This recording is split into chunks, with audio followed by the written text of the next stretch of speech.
Hey everyone, Phil Reinders here, and I am in the cry room at Clearview Church. On the other side of this glass wall in front of me is the sanctuary where we gather for worship every Sunday when we can.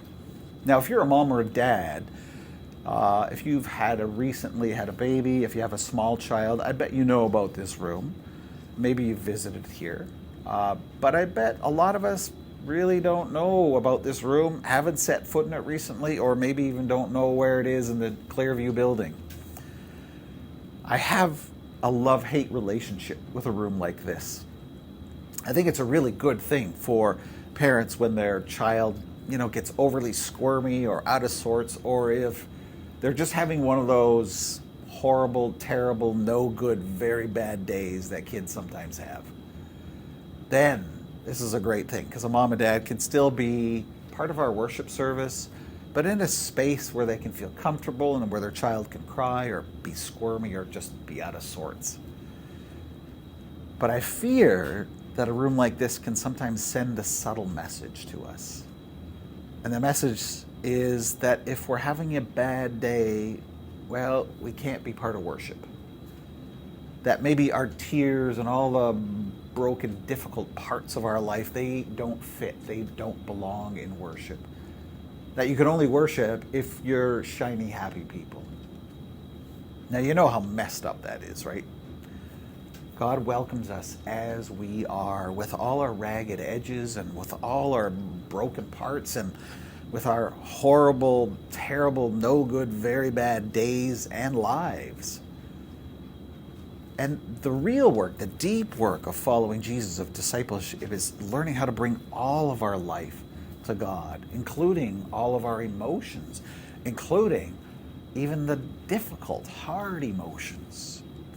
And how we handle grief and loss, that is a critical piece of spiritual growth and spiritual maturity. But we're not well practiced at doing that. We're not always good at knowing how to handle pain and difficulty and loss and grief. And so very often we try to separate it out, sort of like this cry room here. But the Bible is filled with God's people bringing all of their junk, their grief and loss to God. There's a whole book of it, right? Lamentations. It's a whole long book. It's actually sort of short, but it's a whole book filled with people naming their grief and loss, bringing it to God. Think of the Psalms. Over a third of the Psalms are lament Psalms. They're complaints to God, saying, God, how long? God, why are you doing this? And throughout the Bible, God's people have learned how to name this grief and loss and bring it to God.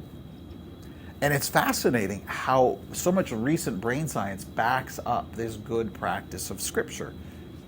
Neurological studies show that the simple act of naming the negative feelings that we are experiencing releases chemicals in our brain that help to calm the anxiety and the fear we feel. They call it name it to tame it. And so this practice throughout Scripture is that we name our fears, our frustrations, our angers, our losses, and we do that in the presence of God, who holds those and keeps them and tames them. We're now in the middle of this third wave of the COVID-19 pandemic, and we're going through another lockdown that we don't know how long it's going to last. And I bet many of us are starting to hit a wall, feeling the weight of this, and it's impacting our spiritual health, our mental health. I got a little exercise for you to do that I hope will be helpful. I think it will. I got it from my friend Daryl Johnson, and in the notes below in the video, there's a document that you can download, and that document, which is this one right here, it has 6 boxes in it. Loss, anger, fear, and on the other side of the page, joy, longing, joy, and God's voice. And you simply take a few moments and write down what it is you're feeling. And the goal in all of this is to hear God's voice, to pay attention to the living voice of God.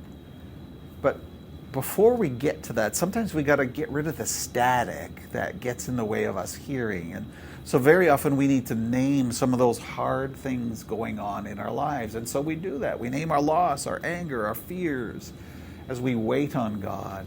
And then we name our longings. God, what are we longing for? Our joys. What are we seeing in our lives that's joyful? And then we take time to hear God's voice, because in the process of naming these things, our hearts sort of get enlarged, and there's more space by which we can pay attention to the voice of God. And God reveals more of himself to us. So it's a simple exercise that you can do it in probably 5 minutes or less.